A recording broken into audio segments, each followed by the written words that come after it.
ಸಂವಿಧಾನ ಬಂದು 75 ವರ್ಷ ಆಗಿದೆ. ಸಂವಿಧಾನದಲ್ಲಿ ಎಲ್ಲರೂ ಸರಿಸಮಾನರು. ಯಾರು ಸಂವಿಧಾನವನ್ನು ವಿರೋಧಿಸುತ್ತಾರೆ ಅವರ ಜೊತೆ ಇರಬೇಡಿ, ಯಾರು ಸಂವಿಧಾನವನ್ನು ಗೌರವಿಸುತ್ತಾರೆ ಅವರ ಜೊತೆ ಇರಿ ಎಂದು ಸಿಎಂ ಸಿದ್ದರಾಮಯ್ಯ ತಿಳಿಸಿದ್ದಾರೆ. ನೀವು ಯಾಕೆಂದ್ರೆ ಮುಖ್ಯವಾಗಿ ಬರಬೇಕಲ್ಲ, ಬರೀ ಏನು ಕೆಲವರದೇ ಸೊತ್ತ, ನೀವು ಕೂಡ ವಾರಸ್ದಾರರು. 75 ವರ್ಷ ಆಯ್ತು ನಮಗೆ ಸಂವಿಧಾನ ಬಂದು. ಸಂವಿಧಾನದಲ್ಲಿ ಏನ್ ಹೇಳಿದೆ? ಎಲ್ಲರೂ ಸಮಾನರು, ಸಮಾಜ ಆಗಬೇಕು, ಎಲ್ರಿಗೂ ವಿದ್ಯೆ ಸಿಗಬೇಕು, ಎಲ್ರಿಗೂ ಉದ್ಯೋಗ ಸಿಗಬೇಕು, ಎಲ್ಲರೂ ಪಾಲ್ದಾರರಾಗಬೇಕು, ಸಂವಿಧಾನ ಜಾರಿ ಆಗ್ಬೇಕಲ್ಲಮ್ಮ.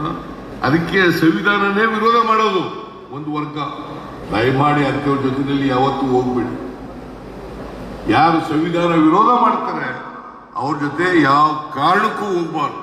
ಸಂವಿಧಾನ ಯಾರು ಜಾರಿ ಮಾಡ್ತಾರೆ, ಯಾರು ಗೌರವಿಸ್ತಾರೆ ಅಂತ ಜನರ ಜೊತೆ ಹೋಗಿ, ಯಾರು ಸಂವಿಧಾನ ವಿರೋಧ ಮಾಡ್ತಾರೆ ಅವ್ರ ಜೊತೆ ಹೋಗ್ಬೇಡಿ. ಅಲ್ಲದೆ ಹೋದ್ರೆ ಮಡಿವಾಳ ಮಾಚಿದೇವರಿಗೆ ಅನ್ಯಾಯ ಮಾಡಿದಾಗ ಇದನ್ನ ನಿಮ್ಗೆ ಹೇಳಿ ನಿಮ್ಮ ಹಾಸ್ಟೆಲ್ಗೆ ಏನೋ ಕಟ್ಟಬೇಕು ಅಂತ ಮಾಡಿದ್ದೀರಲ್ಲ, ಅದಕ್ಕೆ ಸರ್ಕಾರದಿಂದ ಅನುದಾನವನ್ನ ಕೊಡುತ್ತೇನೆ. ಹಾಸ್ಟೆಲ್ ಮಾಡಿ ನಿಮ್ಮ ಮಕ್ಕಳಿಗೆ ಪುಕ್ಕಟಿಯಾಗಿ ವಿದ್ಯಾಭ್ಯಾಸ ಕಲಿಸ್ಕೊಡಿ.